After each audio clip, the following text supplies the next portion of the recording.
Vamos lá.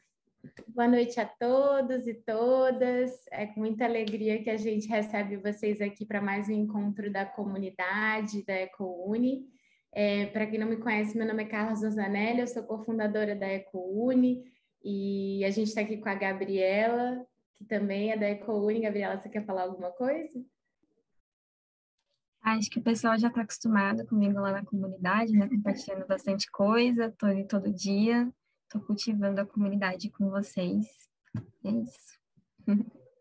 E eu vou também apresentar a Renatinha daqui a pouco, a Renata Carijó, nossa convidada maravilhosa de hoje, que vai falar sobre a agrofloresta. Também já é nossa parceira desde o início da EcoUni aí. Mas antes de passar a palavra para ela, eu queria falar um pouquinho, né, dessa proposta da comunidade, que apesar de alguns já conhecerem, ter pessoas novas chegando também. A comunidade da EcoUni, a gente formou ela lá no Telegram, como uma forma da gente se juntar mesmo, né? Eu acho que nesse lugar da gente estar querendo construir um ecofuturo, um futuro mais ecológico, mais inclusivo, muitas vezes a gente se sente muito sozinho, né? Batalhando, né? E meio que perdido em muitas coisas que estão acontecendo no mundo. E a comunidade é uma forma da gente se juntar mesmo, né? Dialogar sobre diferentes formas que a gente pode estar num mundo que seja mais sustentável, mais regenerativa, e também para a gente saber de notícias legais, né, de eventos, de vagas de emprego, a gente compartilha tudo por lá. Eu, às vezes, nem consigo acompanhar tudo e de tanta coisa legal que acontece por lá, né? E aí a proposta também é que a gente não fique só lá, né, no Telegram, que apesar de ser muito legal, é um pouco limitado, que a gente possa, de alguma maneira, também se encontrar. Então, a proposta desses encontros é que eles possam acontecer 2 vezes por mês e cada um deles tem uma proposta diferente. O primeiro que a gente faz é na segunda quarta-feira do mês, e a ideia é que a gente faça uma roda de conversas, né? Baseado no Speed Networking. Para quem nunca participou, vale a pena participar porque é super divertido. A gente se encontra, se divide em salas, tem a oportunidade de conhecer as pessoas, saber como que a gente pode se conectar, entender o que a gente tem de afinidade, saber de onde as pessoas estão vindo. Então é bastante divertido, a gente ri a beça. E o segundo encontro do mês é toda quarta-feira do mês, que é esse que a gente está fazendo hoje, que a gente chama de encontros regenerativos, para que a gente possa sempre trazer um convidado, uma convidada, que pode trazer um tema para a gente aprender mesmo, sobre como a gente pode botar na prática, como que a gente pode introduzir cada vez mais a sustentabilidade e a regeneração nas nossas vidas. E para que a gente possa também saber, né, do que está acontecendo por aí, que muitas vezes a gente não fica sabendo, e é sempre bom aprender uns com os outros, não é mesmo? Então, queria compartilhar isso um pouquinho com vocês. Chamem outras pessoas que vocês conhecem, que podem gostar dessa proposta também. Todo mundo é bem-vindo, bem-vinda lá na comunidade Telegram e nos nossos encontros também. E a proposta desses encontros é que eles tenham um convite a uma contribuição voluntária, né? Então, esses encontros, eles não são pagos, né? Não tem uma entrada que você precisa pagar, né? Por isso que todo mundo é bem-vindo, é um encontro inclusivo, mas a gente também convida a uma contribuição consciente. Então, se você tiver desejo de fazer uma contribuição para que a gente possa continuar alimentando esses espaços, e que a gente possa continuar fazendo também a EcoUni se multiplicar de várias outras maneiras, você pode também fazer uma contribuição. Eu vou depois colocar a conta aqui para vocês e a gente vai também compartilhar lá no nosso grupo. E a gente também está aberto para perguntas, se vocês tiverem, com relação a isso. Bom, mas vamos ao encontro de hoje, porque eu já falei demais e, na verdade, eu quero escutar a Renatinha. Bom, eu vou deixar a Renatinha se apresentar, porque é melhor ela falar da experiência dela, mas só para explicar como que vai ser hoje, primeiro a Renatinha vai falar sobre, né, o que é agrofloresta e tudo mais, vai compartilhar a experiência dela durante uns 30, 40 minutos, e depois a gente vai abrir para perguntas, e, né, tudo que vocês estiverem aí borbulhando e quiserem perguntar para ela, mandem bala, que ela é maravilhosa. Então é isso, passo agora o bastão aí para Renatinha, Renata Carijó. Oi, pessoal, boa noite. Eu sou Renata Carijó, como a Carla falou. Eu sou sócia da CARP, Projetos Socioambientais. que ela formalmente é uma empresa, mas a gente gosta mais de se intitular como um grupo, um movimento, tem como objetivo transformar os espaços em busca de sustentabilidade e harmonia, transformando espaços ociosos em espaços produtivos. E a gente faz isso muito através, principalmente, do que a gente chama da agricultura inteligente, né, da agrofloresta, que é realmente mudar o nosso olhar, né, para o nosso entorno, mudar a nossa forma de estar aqui no planeta Terra, literalmente. A gente passar a olhar para os espaços como uma forma de coparticipar dos processos de vida. Então, olhar aquele espaço que não tem nada, botar muita vida ali dentro e fazer parte realmente desse processo de vida. Eu vou apresentar aqui um pouquinho assim do que é a agrofloresta e no final eu vou compartilhar umas fotos de uns trabalhos nossos para vocês terem um pouco de conhecimento. Como a Carlinha falou, vocês podem mandar as dúvidas aqui. Isso daqui depois a gente transforma numa conversa. E eu queria convidar, na verdade, todo mundo não, mas quem quiser abrir a câmera, já vi que a Carol está com a câmera aberta, é muito esquisito falar para ninguém, para várias pessoas, mas para ninguém. Então, quem se sentir confortável, pode estar deitado na cama, pode estar onde você estiver. Se você, enfim, se sentir tranquila e quiser ligar a câmera. E eu queria falar que é a primeira vez que eu estou numa conversa de agrofloresta e a maioria é mulher, o que é algo que me deixa muito feliz, porque eu tenho 3 sócios homens e eu sou a única mulher, então ver praticamente mulheres e só o Gustavo aqui é uma felicidade muito grande. E hoje também é o início da primavera, o que é um marco, né? A gente fala que a primavera é o ano novo do agricultor e da agricultora. Então, é um prazer também falar sobre agrofloresta num dia tão importante para quem realmente trabalha e vive da terra. Eu vou compartilhar aqui a apresentação. E isso daqui é só uma capa que a foto não está tão boa, mas para falar agrofloresta plantando futuro no presente, para a gente escolher lá na frente. E eu queria, na verdade, começar mostrando para vocês o que não é agrofloresta, antes de falar o que é agrofloresta. Essa foto aqui, se fosse há uns anos atrás, eu ia olhar para ela e eu ia achar ela linda. E talvez muitos de vocês estejam olhando, devem estar falando, ai, que plantação maravilhosa. Hoje em dia, eu olho para essa foto e falo, que coisa horrorosa, porque a gente foi acostumado, né, a olhar para isso, para essa agricultura, e ter essa agricultura como a nossa forma de agricultura, como a nossa forma de beleza. Tudo padronizado, milimetricamente, um do lado do outro, não tem uma folhinha diferente da outra. Aqui até tem um negocinho aqui saindo, mas, no geral, é aquele padrão, né, que você olha e fala, nossa, maravilhoso. Hoje em dia eu já não consigo olhar e a partir do final dessa apresentação eu espero que ninguém nunca mais olhe para uma foto dessa e fale, olha que lindo, eu espero que vocês olhem para essa foto e falem, isso está tudo errado. Por quê? Quando a gente está... Peraí. Para a gente ter essa plantação maravilhosa, entre aspas, né, toda padronizada, a gente precisa disso que está aqui. Vocês estão vendo minha tela inteira ou não, né? Agora sim. Agora foi a tela toda? Tá melhor, né? Para a gente ter aquela plantação toda padronizadinha, coisinha tudo igual, a gente precisa entrar com muito veneno e muito recurso externo. Veneno esse que nem a própria pessoa que está manuseando as alfaces pode chegar perto. Não é à toa que ela está com essa roupa toda de espacial aí, que não pode nem respirar esse veneno que ela está colocando. Quando a gente pratica monocultura, a gente precisa de muito, muito, muito recurso externo, porque o solo e a terra elas não dão conta de repor os nutrientes que aquela cultura ali está precisando.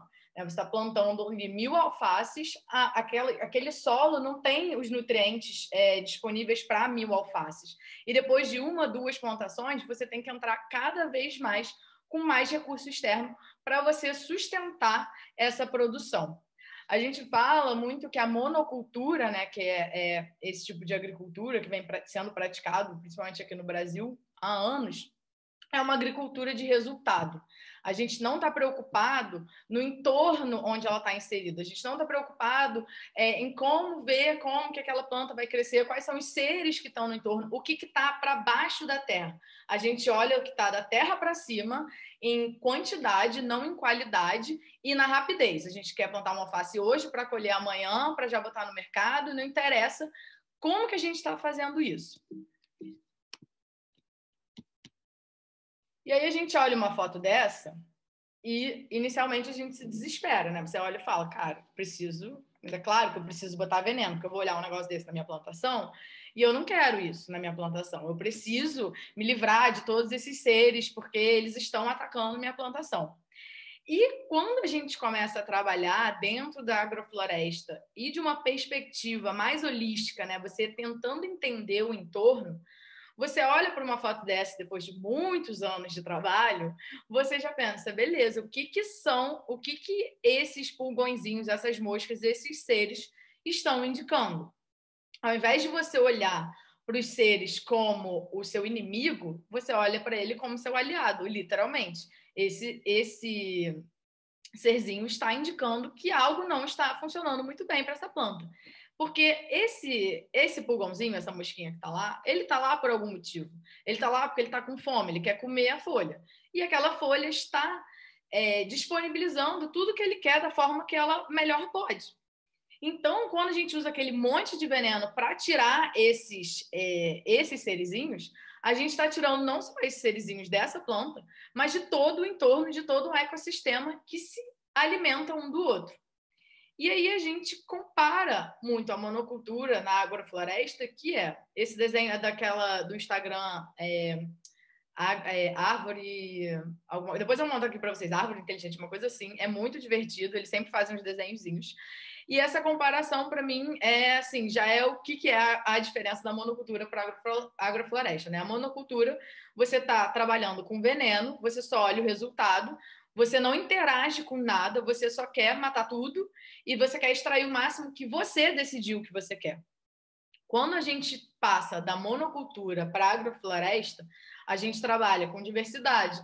A gente enxerga que a lagarta vai virar uma mariposa, que vai ser comida pela coruja ou pelo pássaro, que depois vai ter um cocô, que vai dispersar uma semente. Então, todos os seres que estão naquele ambiente, eles são bem-vindos. E eles estão lá por algum motivo.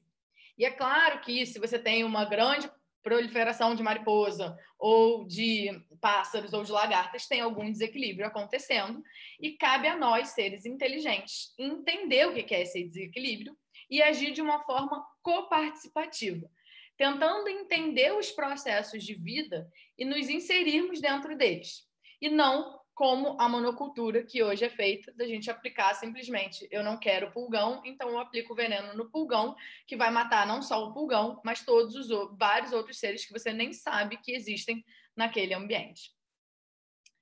Mas então, o que é a agrofloresta, né? Agro, de agricultura, de produtos da agricultura, e floresta, floresta. A gente fala muito que a agrofloresta, a gente usa a floresta como nossa professora, né? É a partir do entendimento das dinâmicas florestais que a gente vai praticar a agricultura. Ah, mas como que isso é possível?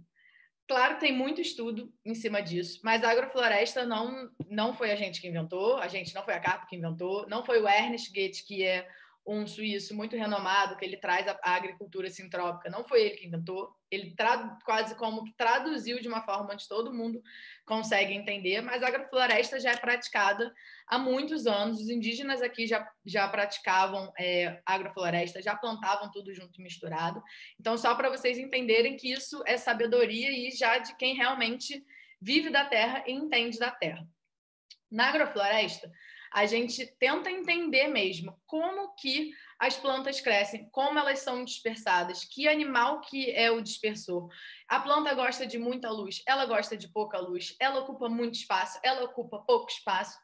Como que elas convivem juntas e como que a gente pode aplicar isso, claro, ao nosso favor, porque a gente também precisa se alimentar, né? Então, como que a gente olha para a floresta e entende traduz nessa sabedoria para a agricultura, para ao invés de exaurir os nossos solos, né, e a partir de cada cultura que a gente cultivar, a gente precisar entrar com mais veneno e mais químico e mais recurso, a gente, no próprio plantio que a gente fizer, a gente já consegue, digamos, retroalimentar o próprio sistema e daqui a 5 anos, ao invés de a gente ter um solo pobre, a gente já ter o início de uma floresta, de uma recuperação de uma área degradada, de mais vida, de vários seres interagindo. Eu gosto muito desse desenho, ele aparece em muitas explicações de agrofloresta, porque ele mostra realmente o que é esse plantio ao longo do tempo. Então, você precisa entender que o plantio ele acontece, né, no espaço-tempo. O espaço seria o espaço de fato que cada planta ocupa e o tempo são os anos. Quando a gente vai fazer um plantio agroflorestal, a gente planta tudo junto. Então, a gente vai plantar alface com tomate, com milho, com banana, com jatobá, com açaí, com laranja, com pitanga, tudo naquele mesmo momento. Então, semana que vem eu vou lá começar um plantio. No mesmo espaço, eu vou plantar todas essas culturas. Por quê? Cada planta vai ter o seu tempo de desenvolvimento e ela vai ocupar um espaço naquele local. Então, em um mês, 45 dias, eu colhi uma alface. Daqui a 6 meses eu vou colher 4 meses eu vou colher uma berinjela, daqui a 6 meses eu vou colher um milho, daqui a 1 ano uma mandioca, daqui a 1 ano uma banana, daqui a 7 anos um abacate, mas eu plantei tudo junto. E essas plantas se ajudaram umas nas outras no seu crescimento. E o que eu gosto muito desse desenho é que eu falei lá na monocultura, né, que a gente está sempre olhando o que está para fora da terra. Esse desenho ele mostra aqui como vai se complexificando as raízes também para baixo da terra, né? Então a gente está muito acostumado a olhar para cima e a gente esquece que para ter em cima a gente também tem que olhar para baixo, a gente tem que cuidar do nosso solo e a gente tem que alimentar esse solo. Então, aqui no primeiro momento, eu só vou ter uma alface, uma rúcula, um abacaxi, e conforme vai passando o tempo, eu já vou ter aqui minha mandioca, minha bananeira, meu açaí. Então, quando a gente for fazer um plantio, né, mesmo que seja no nosso vasinho, e aí é claro que a gente não vai conseguir ter uma agrofloresta, porque a gente não vai conseguir plantar uma árvore no vasinho, a gente pensa em tudo isso. Como é que eu posso plantar diversas espécies juntas? Pensando em qual é o tempo de vida de cada uma e qual é o espaço que ela ocupa. Porque é só a gente olhar para a floresta, que foi a foto que eu coloquei antes. Quando a gente pensa numa floresta, as árvores não são iguais, elas não ocupam os mesmos espaços. A gente olha para o chão, tem várias rasteiras, a gente olha para cima, tem umas lá em cima querendo pegar sol. Então, por que se na floresta, que está todo mundo se entendendo super bem, a gente tem toda essa diferenciação das plantas, né? Elas são biodiversas, porque quando a gente vai fazer agricultura, a nossa alimentação, a gente faz tudo ao contrário do que a floresta está mostrando para a gente, né? E por que a gente precisa entrar com veneno, com recursos, se a gente tem tudo ali? A gente só precisa entender um pouquinho mais como que eles funcionam para colocar isso na prática.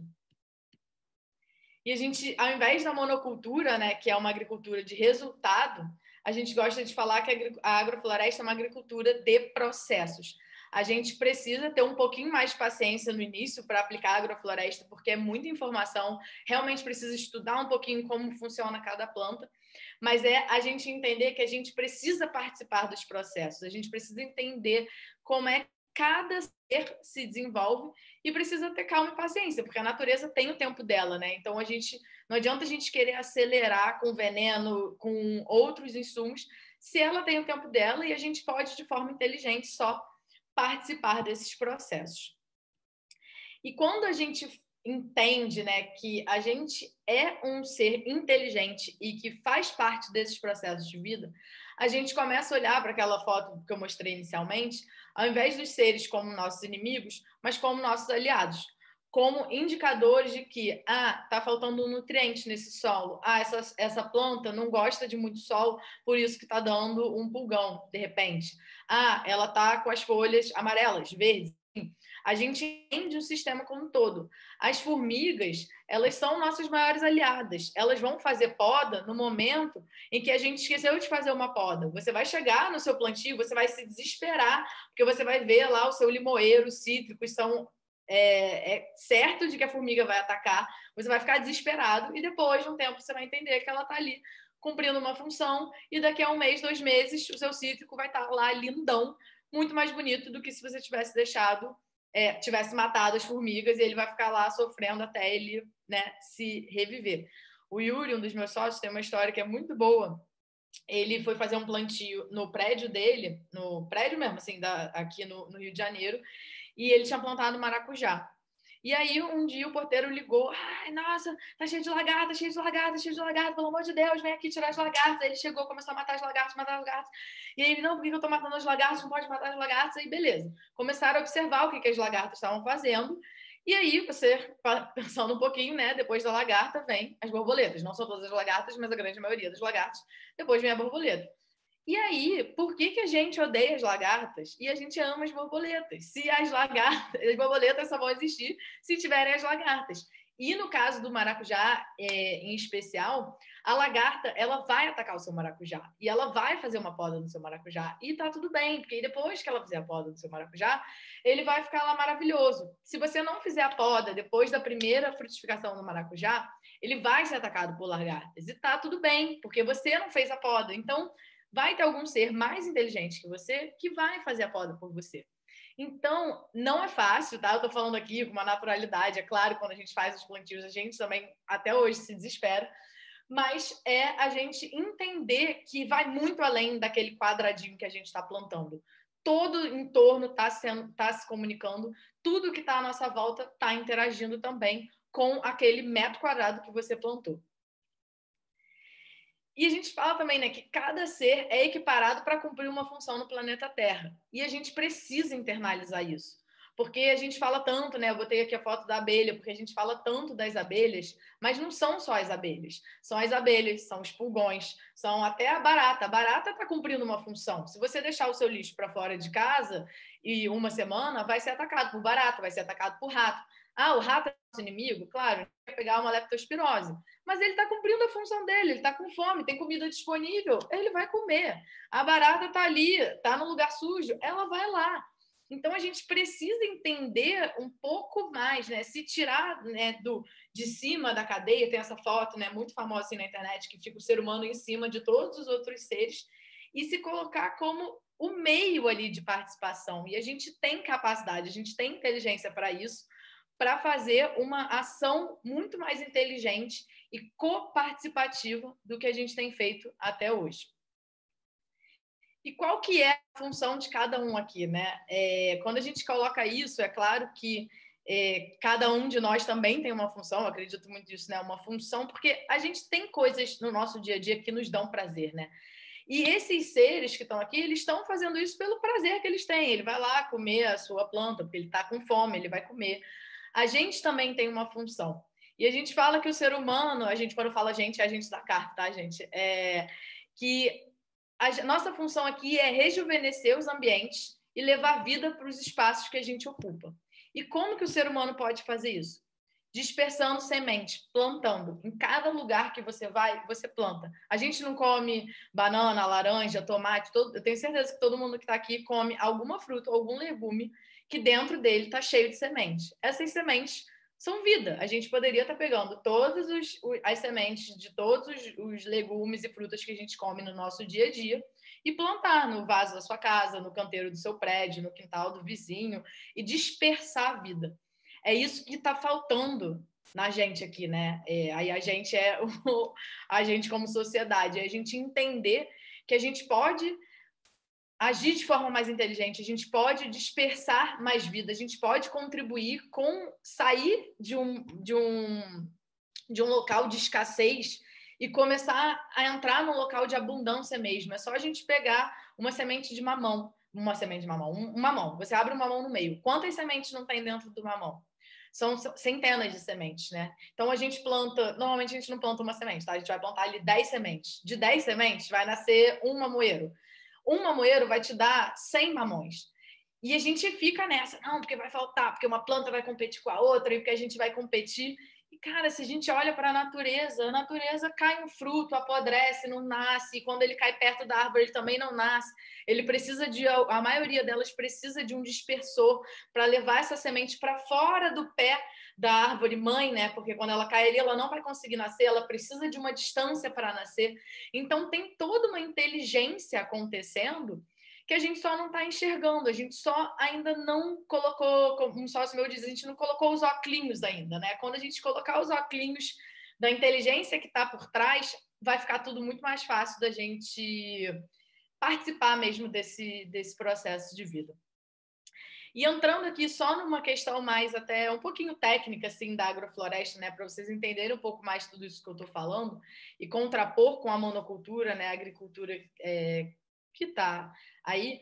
Quando a gente olha para uma floresta, a gente percebe que a floresta tem um metabolismo acelerado. E aí eu estou falando aqui da floresta tropical, tá? Então, você vai numa floresta amazônica, você vai ver árvore caída no chão, folha que está apodrecendo. Você consegue enxergar a vida acontecendo naquele sistema. É fruta apodrecendo, é animal andando para um lado para o outro. Então, a gente tem um metabolismo muito acelerado.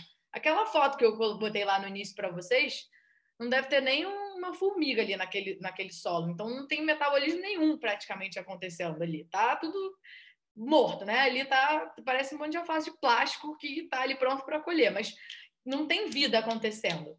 A sucessão natural é aquele gráfico ali que eu botei do espaço-tempo, né? É uma planta criando a outra, é a planta de cima criando a planta de baixo, uma querendo sol, uma querendo sombra, e elas se ajudando nesse processo de criação. A densidade, nessa foto aqui, né? É uma muito perto da outra. A gente gosta de uma coladinha da outra, aglomeração, que agora não pode, mas já vai poder, e pensa nisso, que é todo aqui, essa foto aqui é todo mundo junto. Você não, quando você entra numa floresta já num estágio sucessional mais avançado, você não consegue nem andar, porque tem aqueles troncos grandes, mas já tem uma planta nascendo na outra. Então, quando você pensar no seu plantio, imagina essa floresta e todo mundo já muito apertadinho. Não vai ter competição, a que quiser nascer vai nascer, a que não puder nascer não vai nascer. Então, quanto mais e mais biodiverso, melhor, que é a outra palavrinha aqui, né? De novo, a gente quer diversidade. Imagina um mundo, quando imagina isso, um mundo só de Renatas, um mundo só de Carlos, um mundo só de Carols e Gustavos, que são as pessoas que eu estou vendo aqui. Ia ser a gente é muito legal, vocês devem ser muito legais também, mas ia ser um pouco chato, ia ser um pouco monótono, né? Então a gente quer o quê? A gente quer diversidade, quer tomate com laranja, com banana, com abacate, e é isso que a gente precisa para construir um mundo melhor aqui. Multiestratificação é aquilo que eu falei dos estratos. Então, a gente precisa de alturas diferentes. Nem todo mundo gosta de sol, nem todo mundo gosta de sombra. Então, o plantio agroflorestal, ele preza por essas diferenças de alturas aqui, falando de forma mais simples para vocês, né? Então, quando eu planto a minha alface do lado da minha couve, não tem problema, porque uma ocupa um espaço, a outra ocupa outro, a minha banana vai ocupar outro. Então, a gente consegue pensar em um plantio que vai ser muito biodiverso, muito denso, mas que as plantas vão conseguir se criar uma atrás da outra. E a cobertura de solo, gente, é algo que depois dessa palestra aqui também, eu espero que vocês olhem para um solo exposto. Quando eu falo um solo exposto, é qualquer canteiro da cidade que você for, é um solo exposto, que é aquele solo ou com argila expandida em cima, que não serve de nada, ou aquela terra toda querendo ser seca. Você vai ver, a terra fala, ela grita, ela está pedindo por vida e ela está totalmente dura ali. Por quê? O que é um solo exposto? Então, um solo sem aquelas folhas que caem, né? Qualquer jardineiro da cidade varre as folhas que caem lá da mangueira, da jabuticabeira, da palmeira, junta no saco e joga no lixo. Aí junta no saco e joga no lixo. Isso deveria ser considerado um crime ambiental. Porque quando você vai numa floresta, o que acontece? A folha cai. Eu nunca vi um macaco pegar folha e levar pro lixo ou para casa dele, ou sei lá o que fazer com essa folha. Então, assim, se o macaco não está fazendo, se o tatu não está fazendo, se a jiboia não está fazendo, não é para a gente fazer. Né? Então, assim, quando eu falo isso de coparticipar dos processos de vida, é a gente olhar para esses seres e entender o que ele faz, o que o macaco faz, como é que eles dispersam as sementes. Na floresta a folha cai e ninguém leva embora. Então, e continua crescendo vida ali, Por que a gente faz isso, né, na nossa agricultura, nas nossas práticas? E aí vocês podem testar por vocês mesmos, tá? Vocês podem pegar um vasinho, uma garrafa PET, qualquer coisa, bota terra, pega outro, bota terra. Um você cobre com folhas, o outro você não cobre. Faz isso e deixa uma semana, regando os dois, né? Fazendo a mesma coisa para os dois. Você vai ver que depois de uma semana, 2 semanas, o sem folhas vai estar totalmente seco com folhas, vai estar ainda úmido, vai ter vida, vai começar a se decompor. Essas folhas, elas têm uma função não só física, né, para proteger do sol, que pode bater em cima delas, ou de uma chuva muito intensa, mas ela também tem uma função química, porque depois de um tempo, aquelas folhas, elas começam a se decompor, você vai ver que elas vão começar a ficar esbranquiçadas, já começa a atrair fungo, começa a atrair outros insetos, e aí a gente começa a trazer aquele metabolismo ainda acelerado, numa microescala, mas que vai se transpor por uma escala muito maior. Então, solo exposto, que é aquela foto lá do início, é um crime ambiental. A gente precisa cobrir o nosso solo e proteger. O Ernest, ele fala muito isso, sim. O Ernest Goethe, que é o pai, digamos, da agricultura sintrópica, depois vocês podem procurar por ele, eu posso escrever aqui. Ele fala que o solo exposto é como uma ferida aberta, é como uma ferida na nossa pele exposta. O solo é como se fosse a nossa pele. A gente não cuida da pele, passa protetor solar e se protege, bota chapéu, sai com guarda-chuva. É a mesma coisa do nosso solo. Tem um filme que é muito interessante também, que está no Netflix, que é o Solo Fértil, que ele é muito básico assim no que ele aborda, mas eu achei ele muito interessante porque ele fala de algo que ninguém fala, que é a importância da gente olhar para além do que está para cima, mas o que está para baixo. O nosso solo é o que vai sustentar toda a nossa agricultura e vai sustentar as nossas florestas. Então, não adianta a gente plantar, eu vou fazer um reflorestamento de eucalipto em monocultura, em solo exposto, que você está exaurindo o solo. Você está olhando para cima, aquele verde maravilhoso, mas você não está olhando da base, né? Você não está nutrindo o que vai nos nutrir. Você tem que alimentar o solo para ele poder alimentar a gente. E aqui, entrando já em umas fotos para ilustrar um pouco o que eu estou falando, né? Esse é meu sócio, Yuri. Ele tem uma fazenda em Minas. E essa foto principalmente da mostarda aqui, ficou muito famosa há muito tempo quando a gente postou no nosso Facebook, porque foi muito para mostrar que o alimento agroflorestal não é, que é o sem veneno, né? Não precisa ser pequeno, ele não precisa ser feio. Aliás, ele não é para ser pequeno, ele não é para ser feio. Ele é para ser igual essa foto, é para ele ser abundante, para ele causar impacto, para ele mostrar como que ele está bem nutrido num sistema onde nesse sistema dele não tem nem irrigação. É totalmente natural, só fazendo adubação com as próprias plantas que ele planta, a gente pensar num sistema, quem é que vai proteger que planta, como que a gente vai plantar banana, planta banana, corta banana. Então, assim, é tudo pensado para a gente nutrir o nosso próprio sistema. E aí eu vou fazer aqui só um contraponto também, que a agricultura orgânica, ela não necessariamente está numa lógica de coparticipação ainda dos processos de vida. Muita agricultura orgânica ainda é hoje praticada com a lógica da monocultura, com uma lógica que, apesar de não ter o veneno, ele ainda entra com muito recurso externo para combater as ditas pragas, né? Para você ainda ter só alface.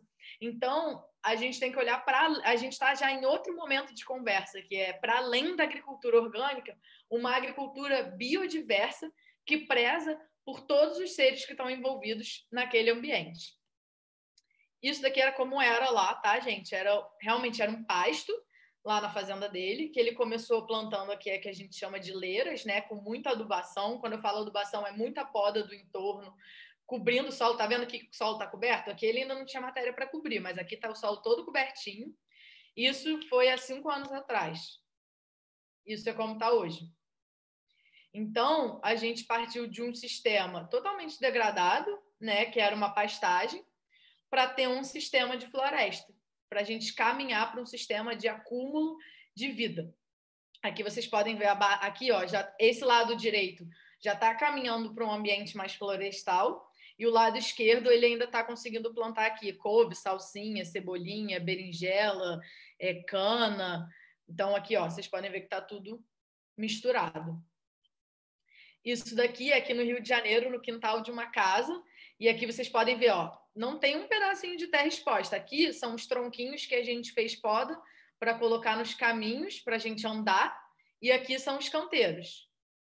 E que ficou assim. Apesar de estar tudo um verdinho meio parecido, aqui tem uma couve, aqui tem uma alface, aqui tem uma rúcula, aqui tem uma mandioca no meio, tinha berinjela, pimenta. Então, é para mostrar para vocês como é, de fato, um plantio. O início de um plantio agroflorestal é assim. Esse plantio aqui, ele não caminhou para uma floresta, porque não tinha espaço no quintal, mas os princípios, né, que é a biodiversidade, multistratificação, cobertura de solo, metabolismo acelerado, eles estão presentes em todo o plantio que a gente faz. Esse daqui também é uma quintal de uma casa, que era todo gramado, na verdade é a casa de um dos meus sócios também, em Niterói, aqui no Rio de Janeiro, que era a casa do Fernando, ele voltou de um curso do Ernest, enlouquecido para aplicar tudo que tinha aprendido, só que chegou na casa da mãe dele, era um quintal. E aí, para convencer que vai tirar toda a grama do quintal, que só usa no Natal para reunir 10 pessoas, né? Não foi tão fácil assim, mas foi um processo de muita conversa. Hoje em dia, a mãe do Fernando é a nossa maior fã, assim, tipo, ela vai em todas as viagens, em todos os cursos, mas é muito do que a gente está acostumado. É claro, você tem um gramado e é lindo o gramado. Quantas vezes você vai usar, quantas vezes você usa o gramado, né? E por que não substituir? Tudo bem, deixa um pedacinho do gramado, você pegar seu sol e tal, mas por que não plantar a comida que você usa todo dia, né? O manjericão que você usa todo dia, a salsinha, a alface. Você tem um espaço desse para você produzir alimento e ele está sendo, nem sei o que, está existindo, né? Está ali só, exigindo muita rega, porque a grama exige muita rega, muita manutenção, mas assim, não está fazendo parte, né, de fato, do seu dia a dia. Isso foi o início da implementação. E aqui, não coloquei a foto da colheita, mas aqui tem espinafre, couve, aqui a mandioquinha nascendo, aqui rúcula. E aqui o capim já começa a voltar aqui no meio dos canteiros, sem problema nenhum, mas ele já fica bem mais abafado quando a gente cobre, né? Aqui os canteiros. Aqui a foto da colheita, seu Tomás, esse foi a primeira colheita que fizeram lá no quintal do Fernando. Hoje em dia isso aqui nem existe mais, já virou uma floresta, não tem nem mais como plantar uma alface lá, porque já caminhou para um outro estágio sucessional. Hoje em dia a gente colhe banana, colhe laranja, já está em outra fase de colheita do espaço, né? Esse daqui, estou trazendo uns exemplos para vocês verem as escalas, né, de plantio, que é aquilo, né? Que na cidade, a gente trabalha muito na cidade, não tem como eu plantar uma floresta nesses. Isso daqui deve ter 2 metros, 4 metros quadrados. Mas dá para eu produzir muita comida. Isso daqui era um quintal da casa de uma cliente do lado de fora, dava para a rua. E ela falou: eu quero que vocês plantem aí para quem passar na rua e colher.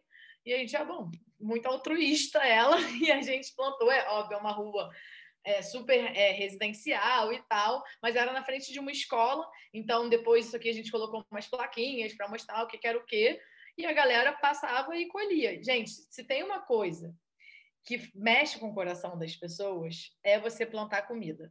Não tem como, você vai plantar, e comida que as pessoas reconheçam. Você vai plantar uma comida que ninguém reconhece ainda, não mexe com o coração de ninguém. Mas se uma pessoa vê um tomatinho nascendo no meio da rua e você reconhece o tomate, não tem quem não queira levar o tomate para casa ou queira entender o que é aquilo ali e como é que aquilo foi plantado. Assim, quando a gente faz muita intervenção, principalmente nesses ambientes públicos, é muito incrível, assim, a quantidade de gente que para conversar e para falar e que já plantou e quer plantar.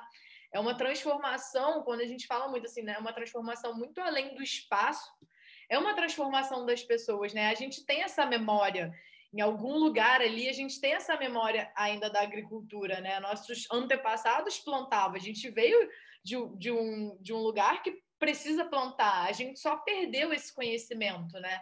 Então, a gente traz muito esse. Eu não gosto de falar de educação, né? Mas esse processo de transformação das pessoas para se reconectarem com algo que a gente fala que só está esquecido, né? Só está adormecido dentro de cada um de nós. Afinal, todo mundo precisa comer todo dia, né? Então, a gente está conectado de alguma forma com tudo isso. A gente só precisa aprender também a dar continuidade ao que a gente está comendo. Isso daqui foi um projeto numa comunidade aqui no Rio de Janeiro. Isso é uma escola, um espaço que era tudo cheio de lixo, tudo cheio de lixo. E a gente fez toda uma coleta, né, daqui de plástico, era bem sujo, para começar a transformar num canteirinho também. Só para vocês verem aqui, é muita matéria no chão. Isso daqui era uma jaqueira que estava aqui, a gente podou, colocou todas as folhas no chão. Esse tronco era da jaqueira que estava ali também. Colocou no chão para começar o plantio e começar a transformação lá da escola com as crianças. Isso daqui é um outro plantio numa escola, para vocês verem também a diversidade que tem. Aqui tem um milho nascendo com uma berinjela, com a salsinha, com a cebolinha, com a abóbora tomando aqui os canteiros. E é muito legal, assim, de ver. Sou muito suspeita para falar, mas vocês verem assim. Vai dizer que essa foto não é muito mais bonita do que a foto que eu botei lá no início da apresentação. Se alguém falar que não, não fala que não. É muito mais bonita assim. E esse daqui foi o primeiro projeto da Carp, que foi do Yuri.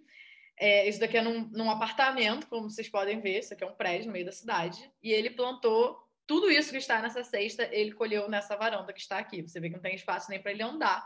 Mas ele fez o primeiro canteirinho de agrofloresta na varanda, porque ele fez um curso com Ernest Goethe lá 10 anos atrás, voltou pirado e falou como é que eu vou fazer tudo isso, só que dentro da cidade, eu não tenho uma fazenda, ele não tinha ainda a fazenda dele. E começou a plantar. Então aqui tem maracujá, gengibre, alecrim, alho poró, couve, couve 1, couve 2 aqui, tem de tudo. Vocês podem ver aqui plantando no próprio apartamento dele. Então, assim, falta de espaço não é problema. De fato, tem um problema que é a falta de sol. A falta de sol prejudica bastante, mas falta de espaço não, né? Espaço pequeno não é o problema.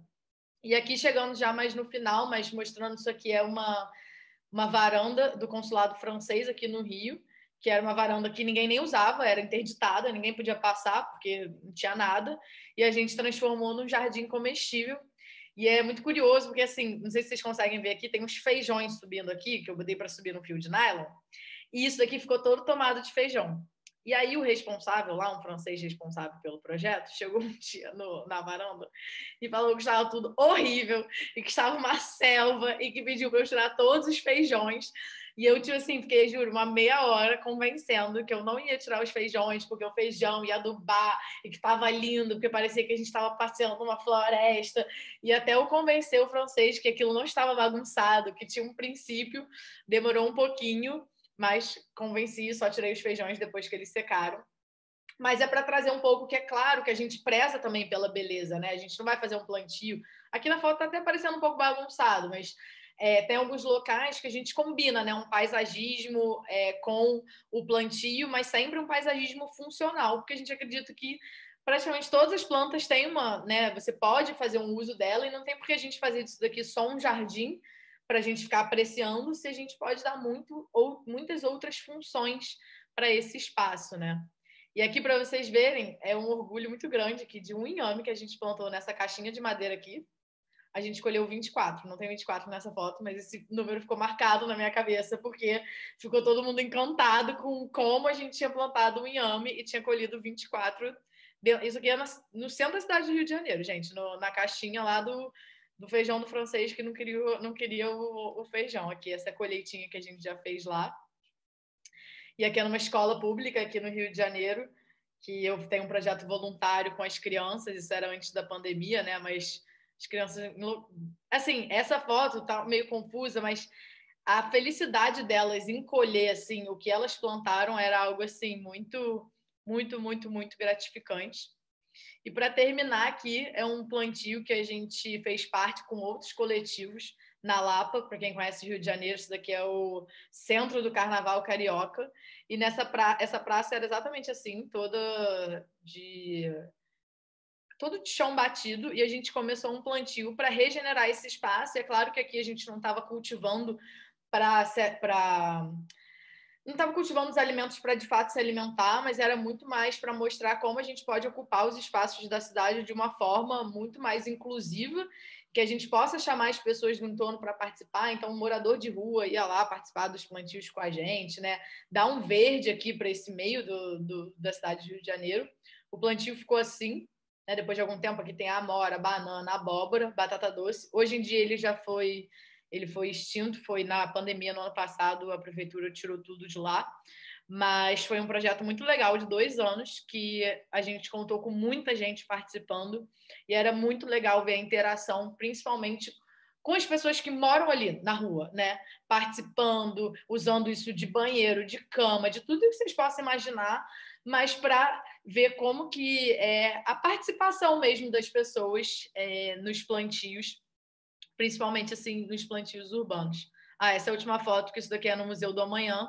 Também a nossa ideia lá era plantar a lateral inteira daquele museu, fazer uma floresta e tal, não sei o quê. Não foi aprovado esse projeto, mas a gente conseguiu plantar uma hortinha numas caixas para mostrar também para as pessoas o quanto que a gente pode plantar em pequenos espaços. E esse projeto do museu também é um projeto que eu tenho muito carinho, porque ele interage muito com as pessoas que estão passando, né? Então, a gente tem umas pessoas que moram no entorno que vão lá colher e estão lá, assim, cuidando ali e trazem outras coisas e levam e plantam. Não é tão público assim, tá? Assim, qualquer pessoa vai lá e planta, porque é um espaço público, mas tem segurança, está do lado do Museu da Manhã. Mas tem, sim, algumas pessoas que são quase os guardiões, assim, da horta, e são pessoas que moram ali no entorno do Museu do Amanhã. Mas é aquilo que eu falei, não tem como ver uma pimenta nascendo, uma couve, principalmente as pessoas que têm muita ligação até hoje com a terra, elas chamam muito, né, para participar.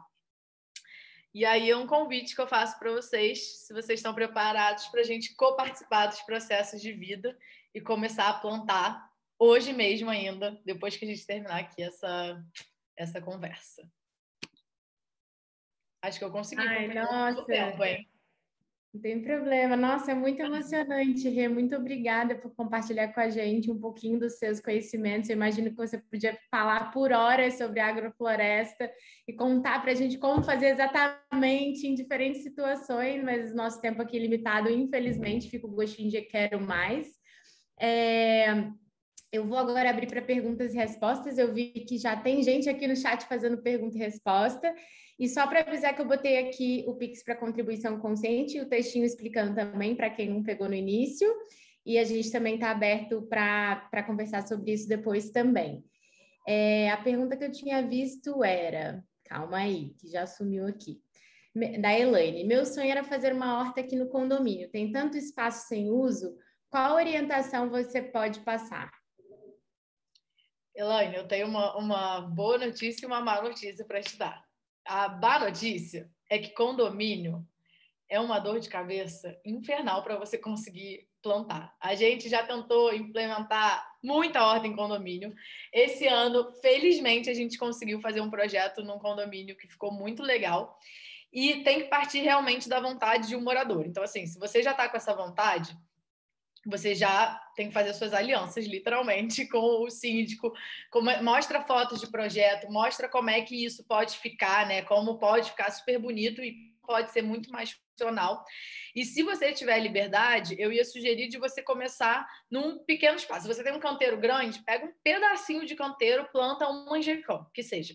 Porque aquele manjericão, daqui a 6 meses, vai estar quase um arbustinho de manjericão. E ele vai estar lindo. E ele é super aromático. E todo mundo ama manjericão. Então, você tem que começar pelas espécies que vai encantar as pessoas. Então, a gente atrai as pessoas pelo encantamento. Então, é assim. Você pega o manjericão, pega uma lavanda também, que é super cheirosa. Escolhe umas 3 espécies, assim, aromáticas. E planta lá no cantinho. Aí, óbvio, você vai ter que cuidar, né? Dar aquela regada, vai colhendo e tal, faz um pesto na sua casa, tira foto, registra. Registro também faz parte de tudo. E aí, depois de um tempo, você vai lá e fala com o seu síndico lá e mostra, olha só como ficou bonito, cheiroso, olha minha comida, oferece o seu pesto para ele, já fala que é da horta que você plantou, entendeu? É muito jogo na cintura para a gente poder lidar com as pessoas que ainda estão, não acho que é nem por mal, sabe? Mas que ainda estão em outro momento. Então, a melhor coisa, mais do que você falar, é de fato você fazer, você plantar e você mostrar como que pode evoluir. Mas aí, se você de fato depois quiser levar para frente, eu tenho várias fotos, vários exemplos também que você pode usar, mas para começar eu sugiro isso. Ai, maravilhosa. Adoro as dicas, né? O atrás o que a gente não vê, sabe? Exatamente. A gente tem outra pergunta aqui da Mariane. Como posso sugerir para as autoridades da minha escola que a gente comece a plantar lá mesmo? Existem alguns espaços verdes vazios. Então, mesma coisa. Porque assim, eu já trabalhei com tudo, com condomínio, com escola, com empresa, com pessoa física. E se você realmente não tem uma pessoa, tipo, se a diretora da escola já não quer plantar, assim, né? Se já não partir dela, tem que partir de você. E você, se você ainda não tem um espaço na escola, planta num vaso. Pega um vaso da sua casa, leva para a escola, planta lá e começa a usar. Começa você puxar esse movimento, tá? Porque aí você puxando esse movimento, aí você consegue convencer muito mais. É muito difícil, e principalmente a gente com a agrofloresta, né? Que eu mostrei os plantios para vocês, eles não são de cara lindões, assim, né? Pra gente que ainda não tá acostumado com a foto do padrãozinho, ele de primeira ele causa um estranhamento. Eu tenho essa consciência. Então, você já querer implementar um plantio agroflorestal, por mais que seja maravilhoso, a gente ainda está em processo de reaprendizado mesmo, né? De entender que aquele lá, a monocultura do alface e tal, não é maneiro e que essa mistureba aqui que é o que vai fazer bem para todo mundo. Então, melhor do que que eu ficar aqui falando que a agrofloresta é maravilhosa, é melhor eu plantar e mostrar, olha como a agrofloresta é maravilhosa. Então, eu sempre indico isso, tenta partir de você inicialmente, plantar, e aí depois você pode, aí mostra referências para a pessoa da escola, ela vai perguntar quem é que vai cuidar. Então, assim, tudo isso você já tem que ter, assim, na ponta da língua. Você já mapeia na escola, tem alguém que já pode cuidar todo dia, os alunos podem cuidar, mas tem alguma matéria, ciências que poderia, entendeu? Você já tem que ter um pouco isso no radar para você já chegar lá e já ir com o pacote completo. Ai, muito bom. Tem mais perguntas aqui. Verdade, não isso aqui. dizer, gente, não precisa ficar tímido, não, tá? Eu sei que vocês estão fazendo as perguntas pelo chat, mas também se pode quiserem falar fazer, aqui pode falar, tá? A gente aqui não é formal, não, tá? A gente gosta de bagunça. Mas eu vou ler aqui as perguntas que já botaram no chat. Ana Júlia Fiuza. Como saber quais são as plantas ideais para estarem pertinho e colaborarem umas com as outras?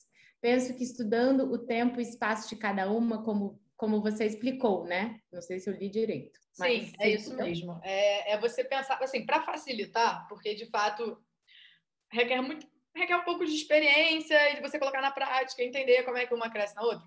Pensa assim na arquitetura da planta. O que eu quero dizer com a arquitetura da planta? De fato, a forma dela. Então, por exemplo, vou pegar um exemplo muito fácil que você vai entender. Se eu pegar uma salsinha e um coentro, se eu botar na sua frente, eu tenho certeza que você não vai identificar quem é a salsinha e quem é o coentro. Porque eles são muito parecidos. Então, se a gente plantar eles dois, que são muito parecidos juntos, eles vão se estranhar. Um vai sair melhor do que o outro, né? Então, mas se você plantar uma salsinha, por exemplo, uma berinjela, que já vai virar um arbusto e você vai colher daqui a 4, 6 meses, já não vai ter tanto problema, porque uma ela vai crescer, vai demorar um pouco mais de tempo para crescer e ela vai ter uma arquitetura diferente da salsinha. O que eu gosto de passar é sempre assim, pensa em alguém mais forrageiro, tipo uma hortelã, um orégano, são forrageiros.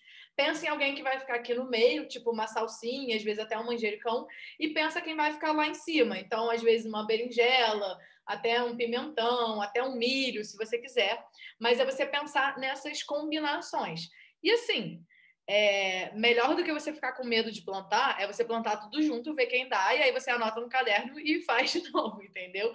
Mas assim, você pensar principalmente na arquitetura da planta e no tempo, né, de colheita vai ajudar muito. Nunca mais planta nada sozinho, só mistura tudo e aí ele se entende. Mas é bem isso, assim, se você procurar na internet, hoje em dia já tem bastante material, assim, bota consórcio, vaso, consórcio, agrofloresta, tem um livro também que é muito bom, mas aí ele já fala para uns plantios mais em larga escala, mas o Agroflorestando o Mundo, do facão ao trator, assim, é a bíblia para quem está iniciando na agrofloresta, é maravilhoso esse livro. O Gustavo perguntou aqui também. Eu estou olhando aqui. Integração lavoura-pecuária entre sistema agroflorestal. Tem o sistema silvo-agro-pastoril, que também funciona com a agrofloresta. Não é eu não tenho um super conhecimento sobre isso, mas tem muito já falando na internet, assim, você vai achar na internet, mas essa integração pecuária, floresta tem tudo a ver, inclusive as vaquinhas iam ser muito mais felizes se elas fossem criadas dentro de florestas e não em pastos, como elas são criadas hoje, sofrendo. Imagina elas comendo lá comida de verdade, ao invés de comer aquele capim lá todo sem nutriente nenhum. Tem vários estudos mostrando isso, sim. E é sempre legal a gente pensar, né?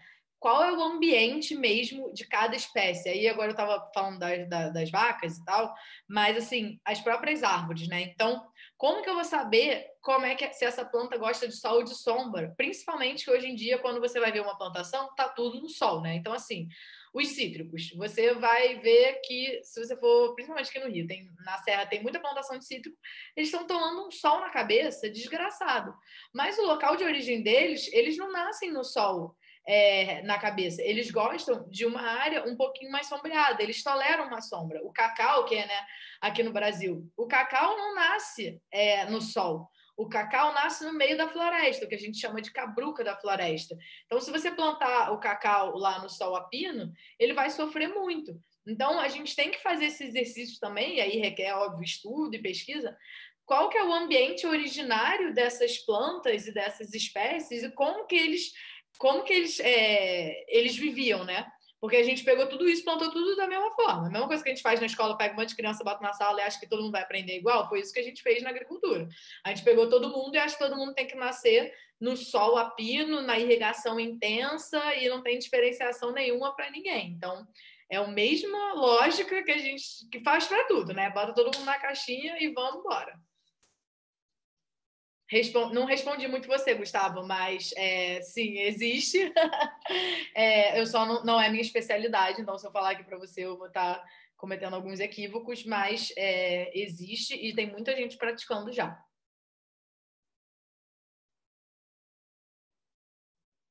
Tem mais perguntas aí, Rê. Você vai ler aí? Minha família plantamos alguns... Renata, eu e minha família plantamos alguns pés de frutas um ano atrás na nossa chácara aleatoriamente. Tem como transformarmos isso em uma agrofloresta agora? Com certeza, Letícia.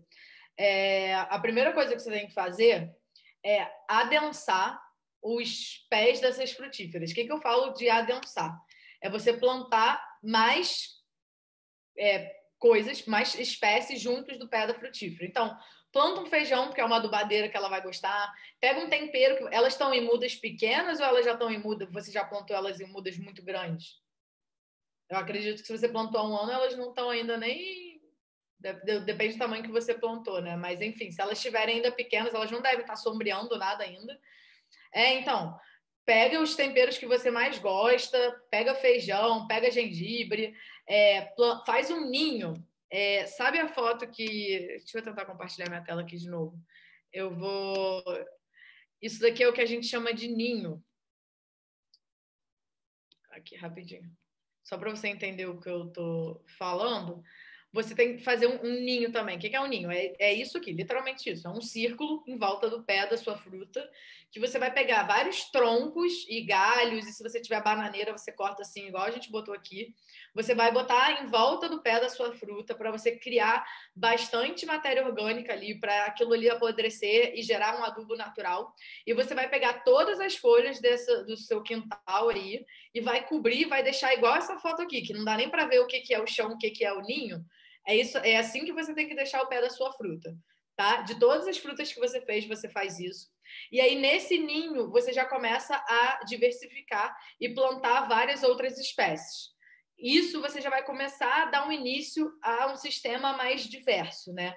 Para ele se transformar de fato num sistema agroflorestal, você tem que dar uma complexificada maior. Você planta algumas adubadeiras. Quando eu falo de adubadeiras, são plantas que vão servir para o corte, para você colocar no chão, igual aquela foto que eu botei ali. Então, você pode plantar... É que vai depender muito da região, né? Mas feijões você planta crotalária, pode plantar mamona, pode plantar margaridão. Margaridão é uma coisa que você acha muito fácil, assim, normalmente nas chácaras. É aquela flor de maio, não sei se vocês conhecem, mas é uma flor que flora em maio, da amarela, ela parece uma margarida mesmo, e você pode plantar de estaca. A sugestão que eu dou é você começar a complexificar o seu plantio. Então, ao invés de ter só lá o pé dos cítricos, você vai plantar das frutas, você vai plantar muito mais coisas já no pé mesmo, e aquilo ali já vai criar uma diversidade para o seu sistema. E se tiverem grandes, pegando cara na pergunta. Aí o grande, né, se ela já tiver num porte maior, você também pode introduzir as espécies que vão gostar ali de uma meia sombra, que se elas estiverem grandes, provavelmente É que essa pergunta é difícil, sem responder, sem ter o sistema, né? Mas, assim, tudo dá para você complexificar. Se elas estão grandes, você pesquisa quais são as espécies que ainda gostam de meia sombra e você vai inserindo, né, para complexificar o sistema. Nossa ideia é sempre trazer mais diversidade, mais densidade, cobertura de solo e aplicar os princípios em qualquer momento que você tiver. É sempre, quando eu falo assim das adubadeiras, é porque todo o plantio que a gente faz, a gente sempre tenta trazer para o próprio plantio todo o recurso que a gente vai precisar. Então, é claro que num primeiro momento eu vou precisar, às vezes, até trazer uma terra de fora, eu vou trazer as mudas de fora, eu vou trazer um tronco de fora, mas a ideia é eu pensar num plantio que daqui a 1 ano, 2 anos, eu não preciso mais trazer os recursos de fora. Então, quando você está lá na sua chácara, você vai plantar uns pés de fruta, você também vai plantar um pouco, de repente, de capim. Tem uma área que você vai deixar para criar só capim. Porque você vai deixar o seu capim crescer. Quando ele crescer, você vai roçar o seu capim, vai picotar e vai usar de cobertura de solo. Ou não tem capim, vai plantar um margaridão, ou vai plantar muito feijão para quando ele crescer você usar de cobertura. Então, a ideia é a gente trazer para o nosso próprio sistema o que a gente vai usar.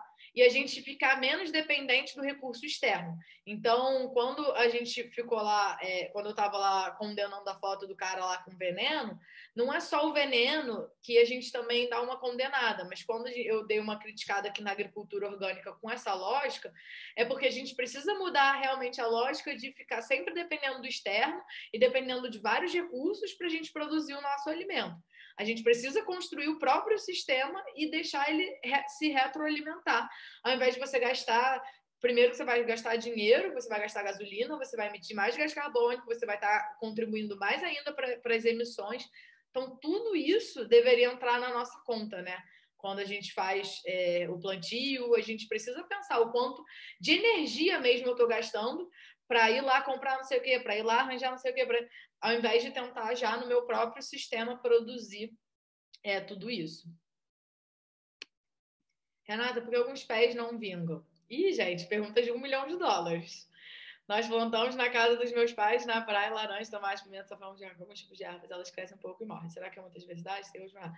Então, eu não atacaria a diversidade, tá? De pronto, assim, eu acho que tem 1 milhão de motivos para elas não estarem vingando. Pode ser muito sol, o solo pode estar pobre, você pode não estar cobrindo o seu solo, você pode estar plantando na época errada. Tem, assim, 1 milhão de fatores que, sem realmente conhecer o espaço, é muito difícil de saber. Mas o que eu ia sugerir é você começar a tentar aplicar um pouco desses princípios. Então, assim, seu solo está coberto hoje, se ele não tiver, amanhã você já vai começar a cobrir. A laranja, por exemplo, é uma espécie que ela tolera uma meia sombra. Então, também se ela estiver no local de praia, um solo muito arenoso, ela até gosta de uma drenagem, né? Mas ela gosta até de ser plantada um pouco mais no morro. E ela não gosta de tanto sol na cabeça. Eu não sei como é que é o solo que ela tá, mas isso pode ser um fator. Gengibre não, você plantou açafrão, né? O açafrão, nem sei o que poderia também. Ele gosta também de um solo mais drenado, mas ele tolera uma meia sombra. Mandioca, a mesma coisa. E assim, esse trio, tomate, mandioca, você plantar uma banana também é muito bom junto. Mas é isso, é bem difícil eu dar essa resposta, tipo, por que eles morrem? Eles morrem, né? Isso é normal também. A gente tem que normalizar a morte também dos nossos plantios. Isso acontece com todo mundo. Mas é claro, eu imagino que você esteja plantando para você colher, você não quer que morra, mas é um pouco difícil de eu dar esse diagnóstico assim. Não, não desiste. Isso daí é a única coisa que você pode não fazer, não desistir. Sim, a gente usa espécie nativa, isso é algo muito importante, na verdade, até a gente está fazendo um projeto agora aqui em Itaipava, onde o florestamento a gente está tentando priorizar as espécies nativas. A gente também bate um pouco nessa tecla, assim, o que é nativo, o que é exótico, a gente não gosta de usar a palavra exótico, porque se você pensar na Pangeia, onde é que estava todo mundo junto, e aí a partir de que momento você está diferenciando as espécies, né? Então você tem que dizer exótico a partir de quando, né? Quando que eu estou pegando esse marco? Mas fugindo um pouco aqui da sua pergunta. Mas as nativas a gente usa sim muito, muito nos projetos, é super importante a gente pesquisar, até porque, né, ela é nativa por um motivo, ela se deu super bem aqui. Então, a gente precisa também, quando a gente vai plantar, entender quais são as espécies que já estão adaptadas àquele local. É claro que eu quero muito plantar morango aqui no Rio de Janeiro. Vai ser muito difícil, principalmente no verão, mas você quer plantar, você tenta, e aí pode vingar e pode não vingar, entendeu? Mas o melhor é você plantar as espécies que são mais adaptadas ao local e você vai aos poucos inserindo outras que você quer também. Mas você dá importância para as nativas é bem legal, com certeza. E aí, trazendo já uma polêmica também, tipo, a jaqueira, né? As jacas, elas são uma super polêmica. Elas foram trazidas, né, para cá, mas elas se deram super bem aqui. Elas foram usadas no reflorestamento aqui no Rio de Janeiro e hoje em dia ela é considerada uma praga aqui, né? Então tem vários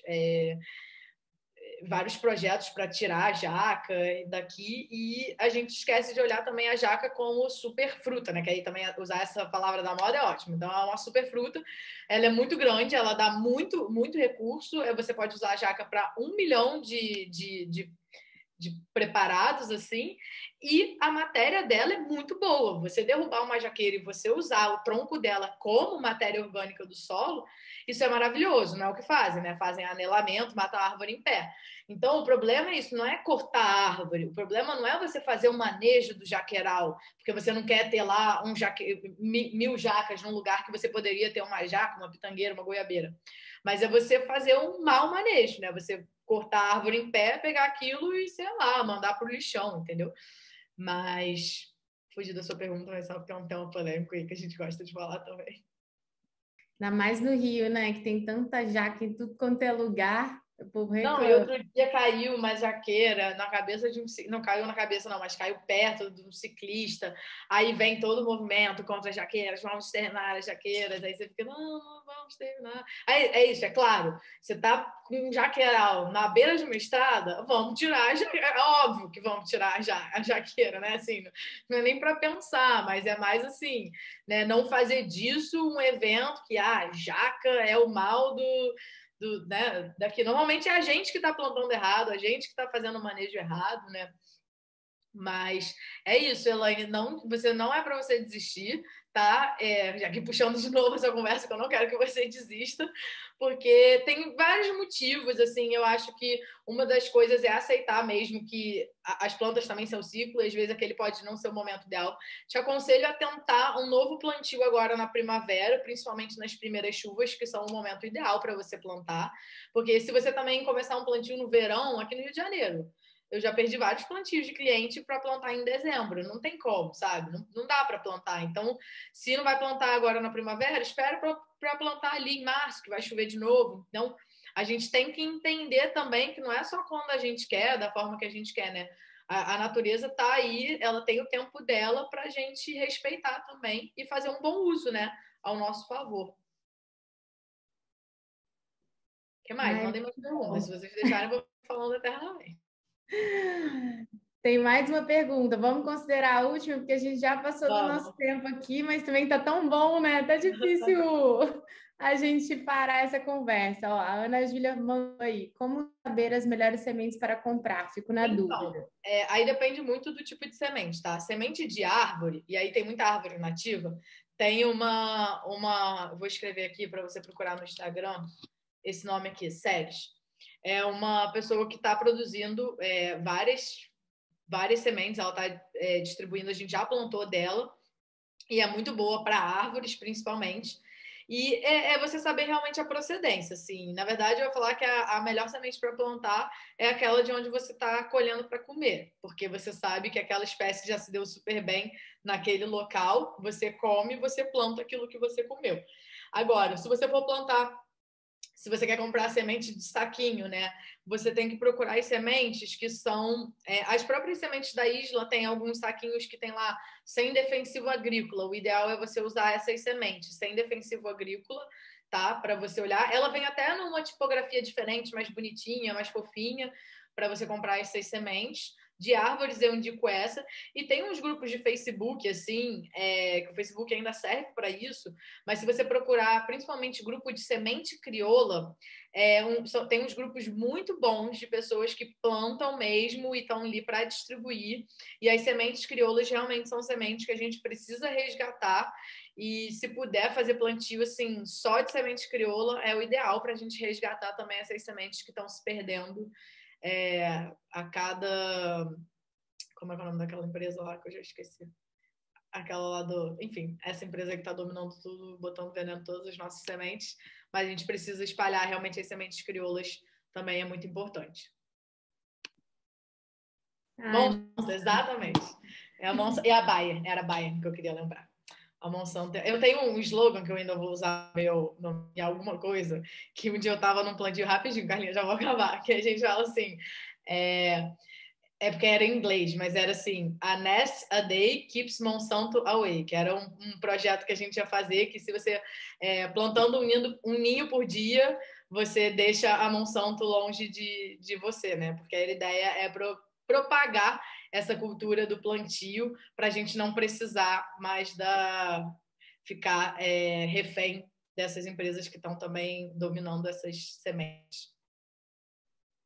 Seria tão maravilhoso, né? Se a gente pudesse utilizar, inclusive, nossos parques, os diferentes lugares aí tão desperdiçados, né? Lugares abandonados nas nossas cidades, para que a gente pudesse trazer esses plantios, essa comida, né, para mais perto da gente, que a gente pudesse também ficar responsável por essa parte da nossa vida e não só entrar no supermercado para comprar o alimento e nem sabendo de onde ele veio, como que ele foi plantado, né? E por isso a gente também tem muito desperdício, né? Porque como a gente não planta, a gente não dá valor para esses alimentos. Então, eu fico aí torcendo para que a gente possa mudando, né, esses caminhos para o futuro e que a gente possa se apropriar mais, né, dessa parte das nossas vidas e começarmos a plantar, nem que seja um pouquinho na varanda ou num cantinho, no quintalzinho do condomínio ou então num jardinzinho que a gente tem numa casa,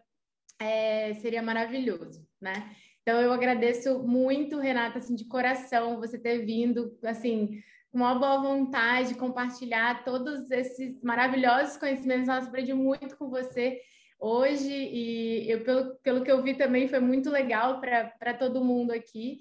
E para vocês saberem, a Renata, ela também ela dá uma aula do curso Vida Sustentável da EcoUni e a gente já está, pensando em coisas para o futuro, quem sabe fazer um curso só sobre agrofloresta, né, no ano que vem. Ia ser incrível, né, Rê?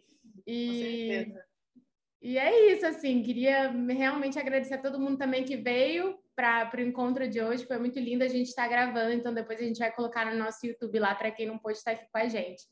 E Gabi, também obrigada por organizar o evento de hoje também. E é isso, a gente se vê no próximo encontro, que vai ser na segunda quarta-feira de outubro, que vai ser sobre a roda de conversa para a gente se conhecer melhor, se conectar. Um beijo, boa noite a todos e todas aqui e a gente se vê logo mais. Pessoal, deixa eu só dar um último recado, Carlinhos. Fala. Principalmente porque tem muitas mulheres aqui. Tem um perfil também no Instagram que são Rama Agrofloresta, que é só de mulheres. Então, é bem legal, assim, elas fazem um movimento muito interessante. E eu tenho ficado... porque eu fiquei muito, muito empolgada que tinha muitas mulheres aqui hoje e a gente precisa de muitas mulheres na agrofloresta para trazer esse lado feminino mesmo. A gente trabalha também... Elas trabalham muito com ervas medicinais, né? As mulheres têm esse lado também. Não era para ser só com as mulheres, mas a gente tem esse lado mais aflorado, né? Eu não sei de cabeça, mas se você procurar, Júlia, bota lá Rama Agrofloresta, de cabeça eu não sei, mas você vai achar com certeza. E fico muito feliz de falar desse tema. Eu amo falar sobre isso. Como a Carol mandou aqui, eu também me apaixonei. Quando eu soube de agrofloresta, eu fiquei encantada e apaixonada. Eu acho que não tem ninguém que não se encante. E espero que vocês possam colocar a mão na terra de alguma forma, qualquer forma que seja. Já pega a semente do mamão do café da manhã, de amanhã, já taca pela janela aí do vizinho, já faz um jeito de vocês começarem a plantar, porque a gente precisa muito de mais pessoas nesse caminho. Obrigada, Gustavo. Gustavo mandou aqui. E foi um prazer. Gente, qualquer dúvida assim, que vocês tenham, pode mandar lá no Instagram. Sou eu que respondo o Instagram. Às vezes eu demoro para responder, mas eu respondo. Então, se vocês quiserem mais saber de alguma coisa, a gente está super aberto e vocês podem acompanhar a gente lá. Fiquei muito feliz de estar falando com vocês aqui hoje. E obrigada. Obrigada, Carlinha, pelo convite. Ai, maravilhosa, como sempre. Obrigada de coração mesmo, ainda mais por esse adendo também das mulheres, né? Muito legal saber disso, desse contato aí da Rama Agroflorestas. Então, a gente continua aí em contato pelo Instagram com a Renatinha também. Ela vai estar aí com a gente, super parceirona, nos próximos outros encontros, quem sabe, e outros cursos. É isso, gente. Boa noite. Agora sim. Beijo grande. Tchau, pessoal. Beijos. Tchau.